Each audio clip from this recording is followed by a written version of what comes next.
আজকের আমার ডেইলি টুকিটাকি পর্বটা শুরু করলাম একদম সন্ধ্যাবেলা থেকে। সারাদিন যে ভিডিও করব এই কথাটা আমার একদম খেয়াল ছিল না।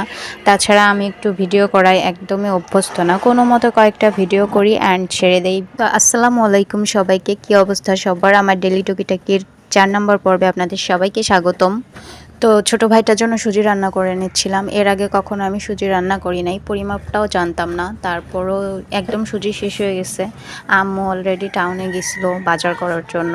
তো আমার জন্য সুবিধা হয়েছে, যতটুকু একদম বয়ামের মধ্যে ছিল আমি সম্পূর্ণটা ঢেলে দিছি। আর এই দুধটা অবশ্যই আমি আগে থেকে একটু জাল দিয়ে নিই, না হলেও খেতে চায় না। তো আম্মু এই তো টাউন থেকে এসছে, কিছু হালকা পাতলা বাজার করে নিয়ে এসছে। আসলে মূল উদ্দেশ্য ছিল আমার ব্লেন্ডার জার নষ্ট হয়ে গেছে, যার জন্য ওটা ঠিক করতে গেছিলো। তো এই যে শুকনা মরিচ, সাথে হচ্ছে বিস্কিট, 2 রকমের বিস্কিট ছিল এখানে। একটা মেবি হচ্ছে সল্টেজ আর একটা হচ্ছে টোস্ট। আর এই তো এটা হচ্ছে মালটা। আর ওখানে হচ্ছে শ্যাম্পু, আমার আম্মুরা আবার এই শ্যাম্পুগুলা ইউজ করে, আমিও যদিও কোটারটা ইউজ করি। আর এই যে সুজি, ওই যে বললাম যে ভাইয়ের সুজি শেষ হয়ে গেছে, ওই জন্য 2 প্যাকেট সুজি নিয়ে আসছে। আর এই যে ব্লেন্ডারের জারগুলো আর কি, দুইটাই নষ্ট হয়ে গেছে, দুইটারই ব্লেডগুলো খুলে গেছিলো। তো দুইটারই ব্লেড ঠিক করে নিয়ে আসছে। একটা তো অনেক দিন আগে থেকে নষ্ট ছিল, আর একটা ইউজ করতেছিল, দুইটাই নষ্ট হওয়ার কারণে একবারে দুইটা নিয়ে করে ঠিক করে আসছে। আর এই তো বড়লোকি খাবার নিয়ে বসে গেলাম। ড্রাগন ফল আমার একদমই পছন্দ না, ওই জন্য আমি অর্ধেক নিয়ে বসছি।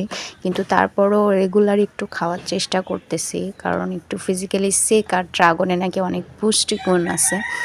একটু পরে আবার ছোটো বোনটা কী খাবো করতেছিল, তো ভাবলাম যে টাটকা কিছু করে দেবো নাকি। তারপরে আবার দেখলাম যে সকালবেলা রুটি বানানো হয়েছিল, সেই রুটি আছে, আমি আবার এক কোণা থেকে একটু খাইছি।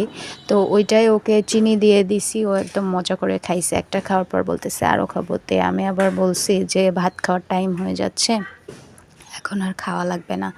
আর এখানে মরিচ টেলে নেওয়া হলো, আর এই যে পেঁয়াজ কেটে নেওয়া হয়েছে, কচু ভর্তা করা হবে।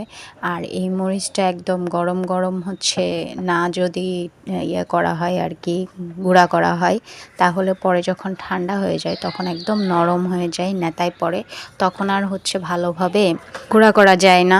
আর আমার চাইতে আমার আম্মুর হাতে সব ধরনের ভর্তা অনেক বেশি মজা হয়।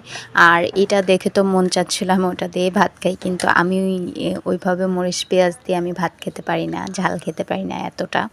আর এখানে এই যে চামচ দিয়ে কচুটা একটু ভর্তা করে নিচ্ছিল, কারণ কচুটা অনেক বেশি গরম ছিল, হাত দেওয়া যাচ্ছিল না। আমি তো গরম জিনিস একদমই হাত দিতে পারি না। আমার এর সাথে এই যে ছিল সাদা ভাত, একদম গরম গরম সাদা ভাত, উপরে একটা হচ্ছে ওই যে মরিচের টুকরা পড়ছে আর কি, সাথে ছিল বেগুনের চাক ভাজি ছিল, আর মাছের তরকারি ছিল। এর মতো আল্লাহ হাফিজ সবাইকে।